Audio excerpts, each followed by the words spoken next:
Austin Stellato here at the 7th Annual She Summit with Doyin Richards. Ms. Richards, thank you for joining us. Thank you for having me. Now, describe Daddy Doing Work for those that may not know exactly what you do. Yeah, so basically it's about, my Instagram feed talks about what it's like to be a modern dad in America. So I don't want to celebrate us and be like, we're the greatest in the world, but I want to normalize fatherhood. And by doing that, I end up just getting a bunch of pictures and putting it out there. So people will be like, this is cool, this is normal, instead of being like, this is out of the normal.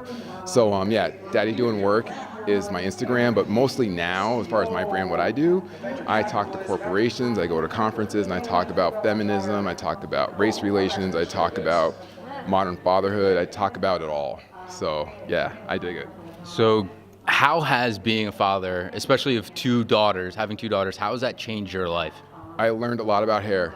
I know a lot about hair. Like, I can do all types of braids and not only that, I mean, I'm kind of kidding, but I think really I learned a lot about what it means to be a male role model to these two little girls, and I take it so seriously. I'm more cognizant of the world now for what girls have to go through. It's scary for girls out there.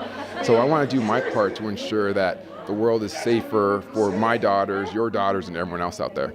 So along with that, how important is it to you to be able to speak here at the She Summit? Oh, I'm so happy to be here at the She Summit. When Claudia asked me, I was like, time and place, I'm here. And it was an honor to be on the She Summit stage, and I hope to do it again soon, maybe next year.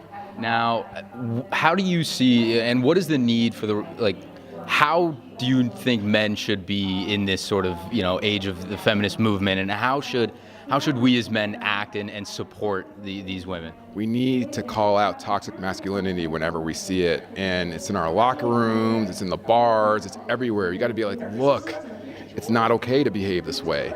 But I don't think people like confrontation. That's the hard work. It's uncomfortable. But sometimes you want to make a world a better place. If you want to smash the patriarchy or smash an egg, you have to crack it.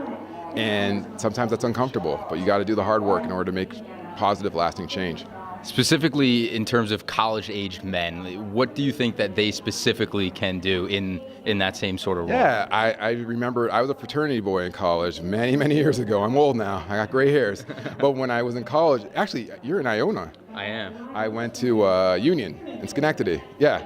So I was in a college fraternity. There's a lot of toxic masculinity, but I wasn't as confident in myself as I am now to call it out when I see it. It's hard to call out your bros for behavior. It's hard, but doing so is going to make you a stronger and better human.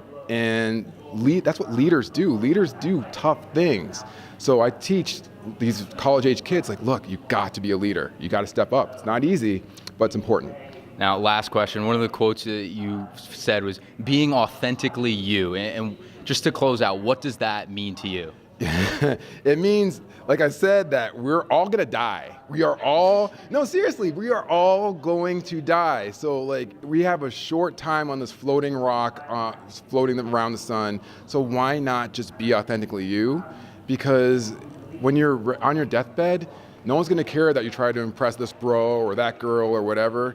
You're gonna remember, was I really myself? Was I really true to myself? That's really what's gonna matter. All righty, thank you very much. Thank you so much.